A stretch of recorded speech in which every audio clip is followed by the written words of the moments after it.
So our first keynote talk is going to be given by Chien Erh, who also goes by Cynthia, and Tzu-Yuan, who also goes by Justin. They're both senior PhD candidates in robotics at the University of Michigan, working in the Computational Autonomy and Robotics Lab directed by their advisor, Maani Ghaffari, on whose behalf they're giving this talk today, since he unfortunately could not be here in person. However, he is an assistant professor in naval architecture and marine engineering and robotics at the University of Michigan, and he received his PhD from the Center of Autonomous Systems at the University of Technology, Sydney in 2017. His research interests lie in the theory and applications of robotics and autonomous systems.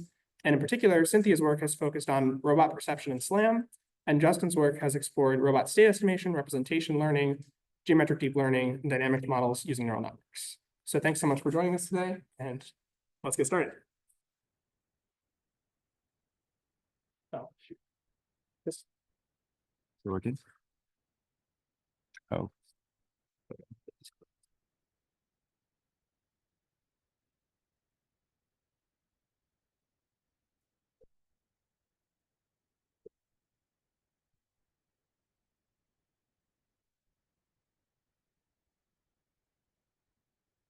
Share my screen again. Let's check this.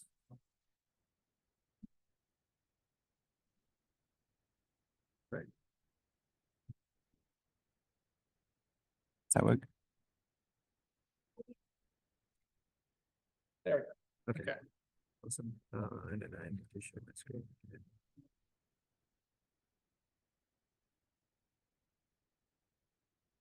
Okay. Okay, that's good. Okay. Can you all hear me? Good. Okay. Thank you, Jake, and all the organizers for organizing this workshop. And thank you all for coming. I'm Justin. This is Cynthia. We're here to talk about recent progress in our lab on behalf of Maani, our advisor. The talk topic is computational symmetry and learning for robotics.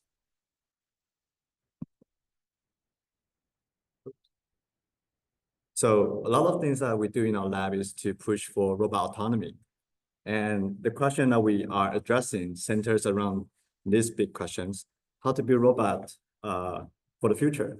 We want a robot to be able to do rescue missions or help us in our daily life. To answer these questions, we think there are three major components that we need to consider. The first is learning and optimization. Optimization allows us to use, optimization techniques to solve for the optimal solution for our problems. And learning allows us to incorporate some prior knowledge into the system that we have. And the second thing is computational symmetry. Computational symmetry allows us to have efficient and generalizable algorithms, which is essential for robotics. And lastly, we want to build robotic systems from principles, not just piecing things together. We want to know what are the principles to build a reliable system. So today's talk, I'm going to focus on the computational symmetry. Why symmetry? Just like what Jake have said, symmetry allows us to do some make the algorithm more generalizable and then efficient. We can achieve this by establish the equivalent class in the data or in the system. And this allows us to have some abstraction and association. For example, if a robot sees a cat like this, right? And then if the robot is upside down and then see another cat image like this, we as human, we know this is the same cat image, but upside down. But most of the current robotics algorithms does not know this information. And if we can embed this information into the system, then the algorithm does not need to process this again. And this makes it more efficient and generalizable. So Jake already have talked about this before. I'll do a really quick recap. Equivariance means that the action in the input space commutes with the function or the algorithm that we have. For example, if you can see the figure down there, if the input image is rotated, we want the learn features to also be rotated by the same rotation. And invariance, on the other hand, we want the learn feature to be stable. No matter how the input image is rotated, we get the same features. Okay, so the first thing that I'm going to talk about is robot state estimation. in a state estimation problem, we want to estimate the position, orientation, and velocity of the robot relative to some fixed world frame. We built a library called Drift, state reckoning in field time. It's a C++ library that runs real time on many different robots. It's based on a symmetry preserving state estimation filter called invariant common filter. I know Professor Mahoney and Peter, they have a more generalized version of this called equivariant filter. But in this work, we focus on the group affine system, and it works pretty well on robots now. So this library is modular, and then it has Ross wrapper. It's easy to use. So invariant common filter. In the settings, we track our system on the matrix D group. So for example, like SO3 for rotation, or SE3 if you want to include position, or SEK3 if you want to include position and velocity. And if our dynamics satisfy this group affine property, then we can define the error in a way so that the error is invariant to the group action. For example, if we define the error as the inverse of the ground truth state times the estimate state, then we have left invariant error. By left invariant, I mean, if you have a action L here, it got canceled out in the middle. So the error definition does not change when we have a group action on the error. So with this error definition and with this group affine property, we can have constant linearization of the system. This can guarantee convergence of the filter. So we deploy this algorithm on many different robots. One of them is this wheeled vehicle in the forest. We only use an IMU and a shaft encoder in this case, and we can have a pretty good, reliable estimation of the state. The blue trajectory here is the result of drift, and then the green trajectory is a error state common filter that does not respect the symmetry of the system. And we can see that the blue trajectory has the drift has a better trajectory estimate than the error state common filter. In order to test the limit of this system, we also run this Husky robot on the campus for an hour, 3 kilometers, and want to see how much drift it gets. And it's actually pretty reliable. And I want to emphasize that this is purely proprioceptive. There's no vision involved in this system at all. Questions? Why do you pursue right? What was that? What is the physical meaning of the right invariance? So the right invariance means that the error definition is invariant to the right action of the group. So if we have a right action on So for example, left invariance means that it is invariant to the selection of the coordinate spatial coordinate frame. So for example, left invariance means that it is invariant to the selection of the coordinate frame. Left invariant means that it is invariant to the left action. The physical meaning is that it is invariant to the selection of the spatial coordinate. Yes, it depends on your status definition. If your state definition is in there. What's the meaning of the right invariance? If your state is defined in the world frame, then right invariance in the correction step, it means that you have a body frame measurement. Does that make sense? I'll ask you. Okay, we can talk about this after. So we also can run this on the Lego robot with the contact estimation. So we use the contact as the fixed point to correct the system. And this is just to show that, we can have this on many different robots, and this is with our vision. So our vision with this is that, we can use this as a robust odometry system for the visual SLAM system. And if the vision is lost, we can still have a good estimation without the robot being lost. So this is great. We have a model-based estimation approach. The next thing that we are looking into is that if we can incorporate this symmetry into a neural network so that we can incorporate some of the prior information into a system. So we build these new neurons which is adjoint equivariant neural networks. Linear neuron takes elements of the Lie algebra as the input, and then it's equivariant to the adjoint action, which is the conjugation action here. So before diving into details, maybe I'll give an overview of what are other MLP networks. A multi-layer perceptron, or just MLP, we just flatten the input, and then we do a linear combination of the input, and then we pass them through some nonlinear functions. Each neuron here is a scalar. It's not equivariant at all. The geometric dimension is broken down after the first layer. Then here comes the vector neurons by Chien Erh et al. They preserve the geometric dimension as an R3 vector. So each neurons now is a R3 vector. And by carefully designing the nonlinear functions, they can preserve the rotation in the system. So when the input is rotated, this rotation will be propagated through the whole system automatically. And in this work, we want it to be Lie neurons, which means that each element is an element in Lie algebra. And when the input is transformed by this adjoint action, which is a natural group representation in the Lie algebra, then our learn feature will automatically also be transformed by this adjoint action. And we can achieve that by using this mathematical object called the Killing form. Killing form is a bilinear form that is invariant to the adjoint action. And you can think about it as a generalization of an inner product. So we use the Killing form to build a nonlinearity called the Ln value. And that value is equivariant to the adjoint action. And each Lie algebra comes with a Lie bracket operation. So we also have another nonlinearity called the bracket there. So we use these Lie neurons to sort of learn the dynamics of the system.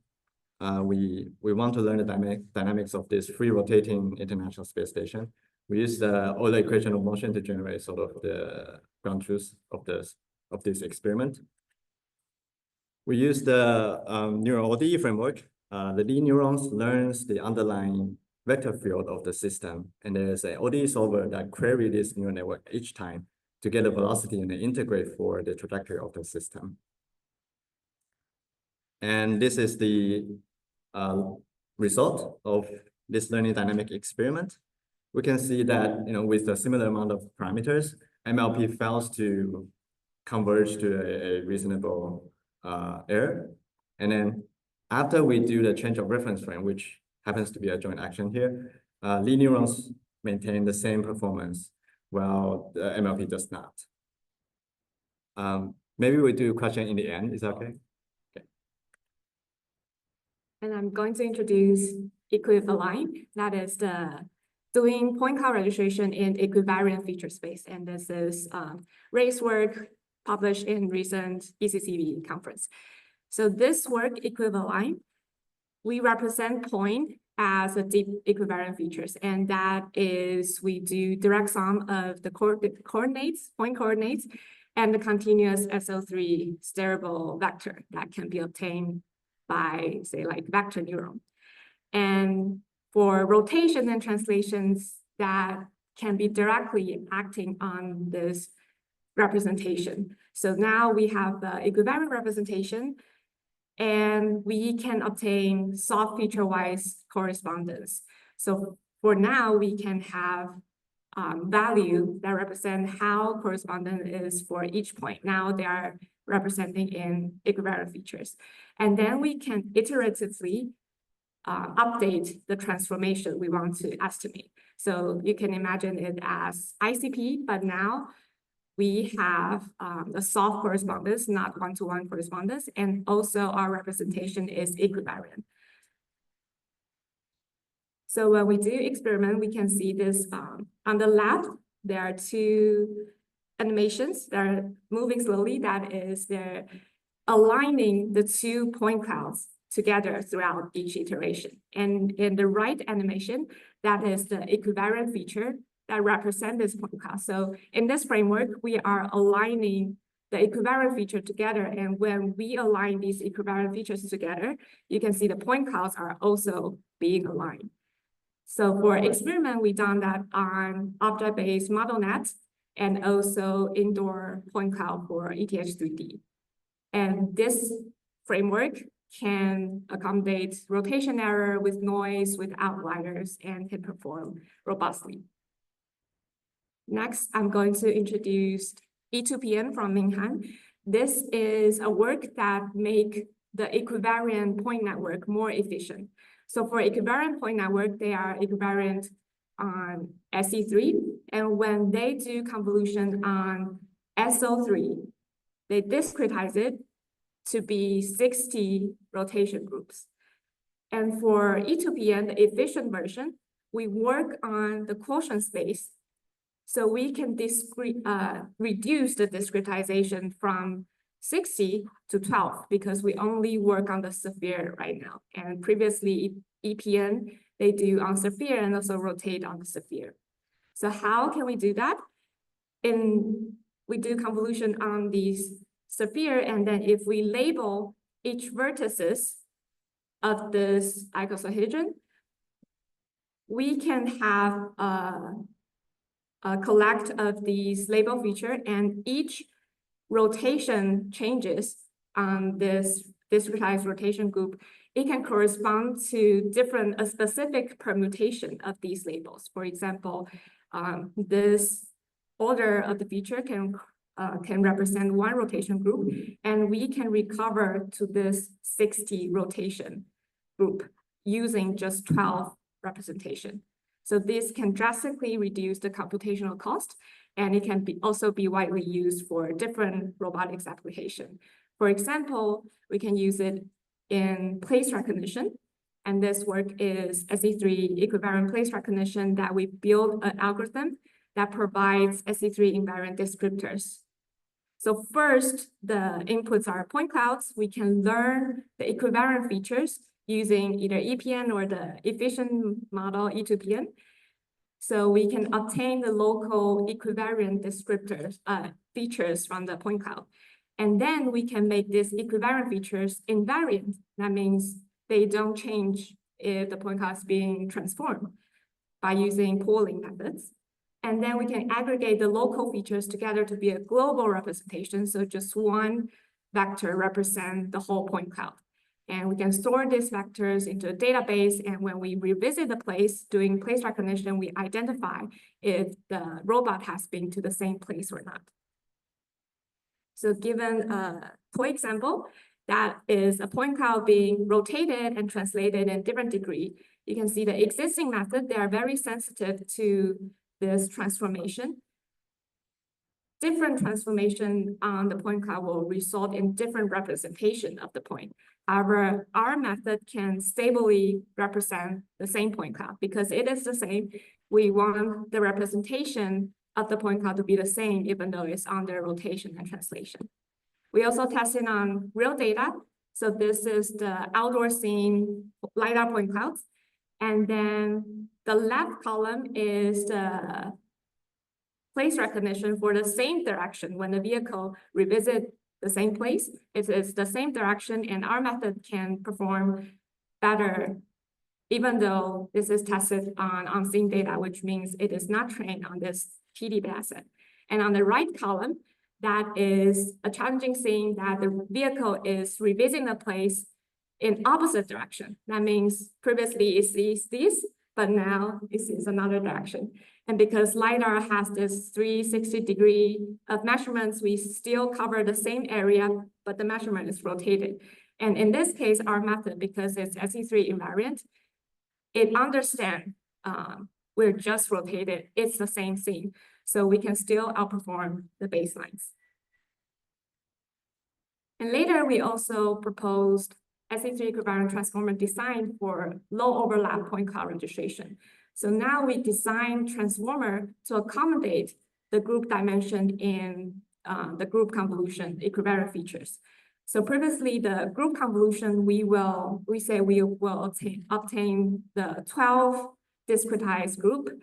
Then this transformer design can preserve this different group dimension and then learn the correspondence between different group for two inputs. We also can further do permutation of this different group to obtain the rotation that we understand, and then learn the correspondence between the different rotations. And for different inputs here is different point cloud, so they can learn what's the transformation between them and the correspondence between them. So we use this for a registration, point cloud registration, and test it on 3D low match data set that is low overlap, only 10% to 30% overlapping for 2 point clouds. And also we have random rotation for the input to make it a challenge. So our method can perform better than the baseline, especially for low overlapping situation and random rotation situation. We also want to test how generalizable the algorithm can be. So even though this network is trained for indoor point clouds, we tested it on outdoor point clouds, and it can still perform better than the baseline with lower error for translation, rotation, and registration recall. So back to the beginning of the talk, we say we want to discuss how can we build our robots for the future. And in this talk, Justin and I introduce several applications for using computational symmetry. So I hope that convinces you using computational symmetry can help making robotics algorithms more efficient and generalizable. And in addition to that, using equivariant representation makes this large-scale computational models explainable. So now we understand what robot learning is not just arbitrary features that we are using. We know what these feature means. And in that way, we can design reliable, understandable robotics algorithms. And thank you for listening to the talk, and we're open to any questions.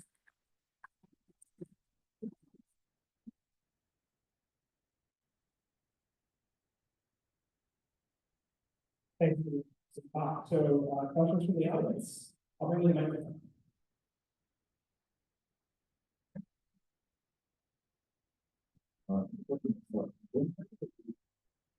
It is based on the binary children form.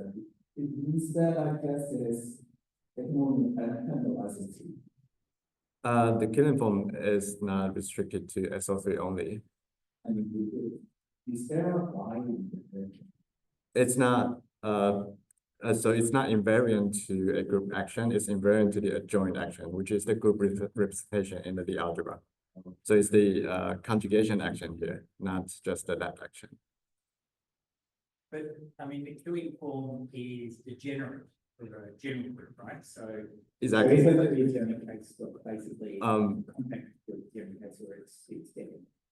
Actually, for semi-simple algebras, so we also have experiments on SP4 and SL3. I just don't have time to show it here. It's okay, yes.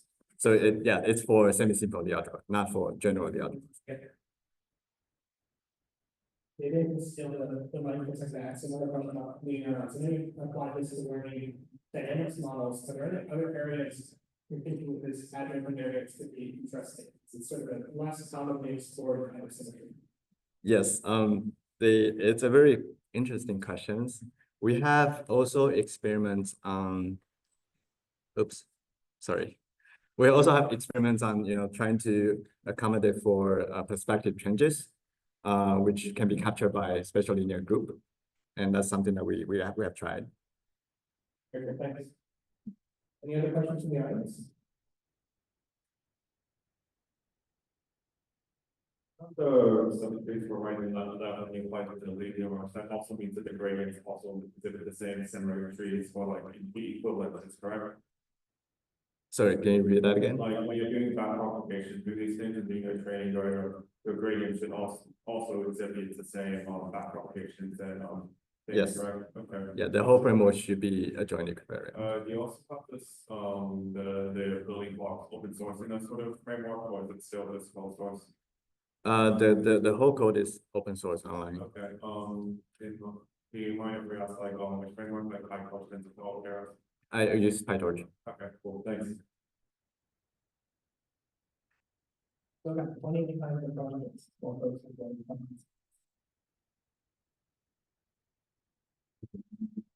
Of the installation.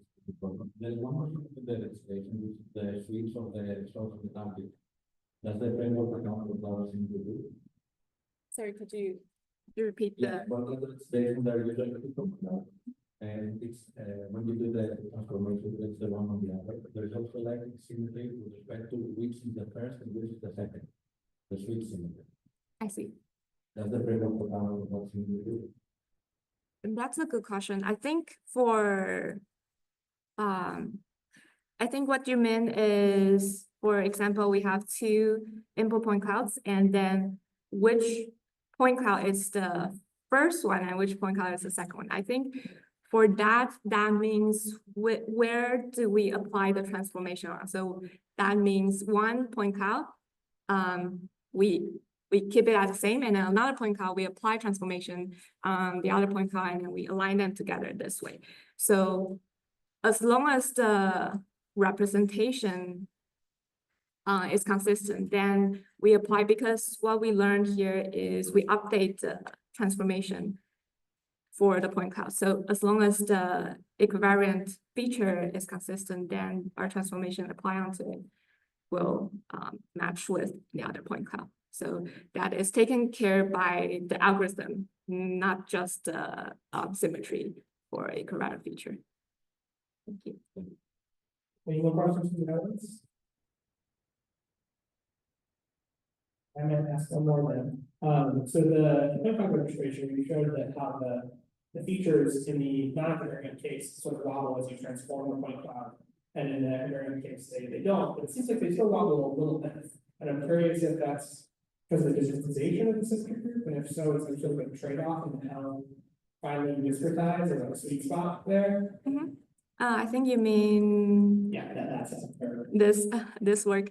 So for this work, different from equivalent is doing the soft correspondence in more analytical way. And this work, they are using transformer. We are using transformer to find the correspondence between points. And one thing to know that is because some point clouds, they have they encrypted symmetry in it, which means like the objects is symmetry. And then when we rotate the point cloud, sometimes they look the same after rotations. For example, if it's a table and then we're rotated, it's rectangle, and when you rotate it, in some degree, they're the same. So sometimes the algorithm will get confused in this kind of situation because the whole framework is kind of more complicated. And we not only have the equivariant feature we learned, but we also have a pipeline about finding the point correspondence and then using the correspondence to do ransack to find the transformation. And then in those steps, sometimes the algorithm will have some errors. Thank you. All right, are there any final questions? Yeah, I missed this part, but you were talking about the discretization. I missed that part. Could you elaborate on that? Yes, so for SO3, that is 3D rotation, you can view it as a sphere. And if we want to have discretized of this continuous space, we can use some polyhedral to represent it. So for example, this is using a polyhedral that is called icosahedron. And then we can use, they have these vertices that on the sphere that is symmetry to this sphere. And we can use this to discretize the 3D rotation group. And for EPN, they have 60 discretization for different vertices. They also rotate for different vertices. And for E2PN, the efficient version, we have 12 discretization on the S2 space. So S2, it is the quotient space. We can have the SO3 divided by the SO2, which is we only work on the sphere space, and we can represent it more efficiently. Thank you. Great, I think that's all the time we have for questions, so let's thank our first speaker one more time.